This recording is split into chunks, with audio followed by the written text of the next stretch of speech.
Hi guys, it's Colton Lindberg with eXp Realty. Today we're looking at homes for under $600K that you can purchase in San Pedro. Let's take a look. So now we're looking at homes in San Pedro for under $600,000.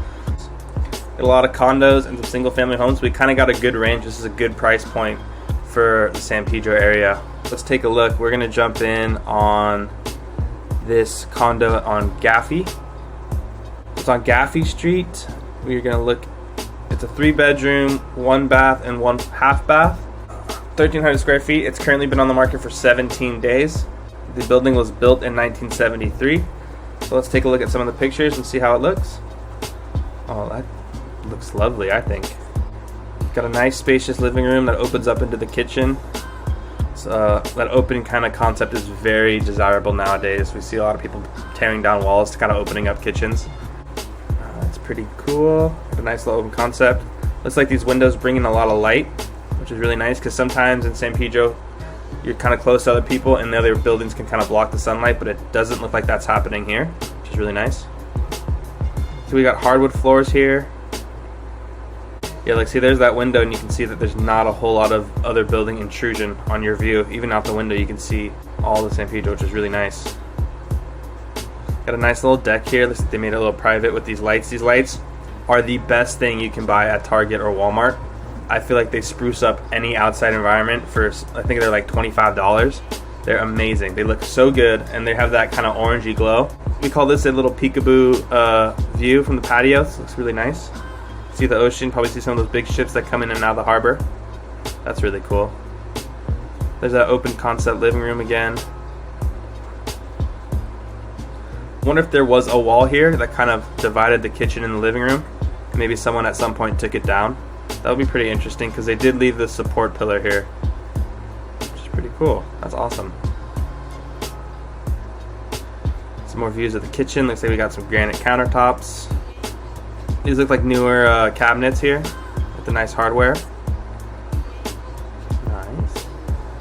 Yeah, it's interesting what people do when they own a property where they put their money into. It looks like these people might have put their money into the living room, into the kitchen, at least so far, which is what I would do as well because that's where I spend a lot of my time. Oh, they got a Peloton treadmill. You gotta watch out for these with your kids. I heard a horror story. Got a nice bathroom here. There's one bathroom. Where's the other? This must be the other bedroom. It looks like they turned into an office. This must be the master bedroom. This probably has the half bath in it as well. Carpeted, it's very nice. There's that full bath, looks like it's attached to the master, which is really nice. Nice tiled walk-in shower, which is really cool. So let's take a look at how much the HOAs are. So HOAs, this is $392. So an HOA, what is that? That is a monthly payment you will be paying to the homeowners association for your building. So this will go towards certain things like community sidewalks, community curbs, like a courtyard. If your community had a courtyard and they wanted to maintain it and keep it nice, that's what that would go to. Sometimes it also goes to like services like trash and water. In this case it goes to trash and water. HOAs also go to a thing called the reserve. The HOA reserves is basically a joint bank account that the community has and they put money into it every month to cover certain things, like let's say your roof needs to be fixed or the pool has a crack in it. The HOA will get a repair assessment for that and see how much it's going to cost, and then they will take that money out of the HOA, out of the reserves, and that will cover that cost. So as a real estate agent, it's very important for me to look into the community and how the HOAs are doing. We want to make sure that the reserves are good and have enough money inside them to cover anything that might come up. And that's always something that a good real estate agent will watch out for you, make sure that you're not getting into something where it might be a little sketchy with the HOA reserves. All right, well, let's take a look at a single family home now for the same price. So this is on 13th Street, a little bit lower down. It's a 2-bedroom, 1 bath, 875 square feet. It was built in 1922. Wow. It's been on the market for 2 weeks now. This is like a little cute little cottage. Real cool vibe. Wow, you can really tell this was built way back in the day. This was built in 1922, and I love the way old houses look. I think they have so much character to them. There's things you want to look out for, like I saw in this picture, that Looks like the concrete over here is kind of separating from the house a little bit along the sides right here. So that could be foundational. It's something you want to get checked out for sure by a specialist, just so you know what you're getting yourself into. Looks like it might have been redone a little bit. It's definitely new paint for sure, but it still has that kind of old character. You can see that this is probably the original floor over here.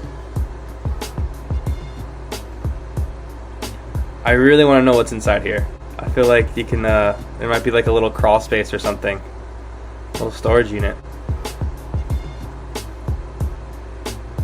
So this is something I've seen in a couple of houses built in the 1920s. They have these floor heating and cooling units.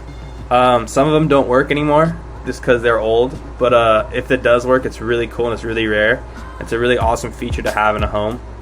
It's just something that has kind of gone away in these new times. Not quite sure why. I'm really interested to know why they've gone away and why we stopped using them. I bet you someone dropped their wallet down in one of these slits and was like, you know what, I'm putting this on the ceiling from now on. This is one of the bedrooms with the nice little closet, and I wonder what that room is over there. This is the second bedroom. Wow, that's a beautiful bathtub with the subway tiles. All white, everything. Looks really nice, really classy. This is the kitchen, a little galley style kitchen. You got painted bricks here on the side. Nice little cutting board countertop over here. And a subway tile sink, looks like with an original faucet, which looks super cool. Looks a little cramped. I'm a bigger kind of guy, so I might be knocking elbows on these walls here. But that doesn't mean you can't expand it a little bit. Maybe take out this area, this little countertop.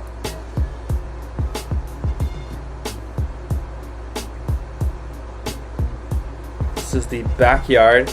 Nice enclosed backyard. Very nice. Looks like a detached garage in the back. I wonder if that goes to the alleyway with parking.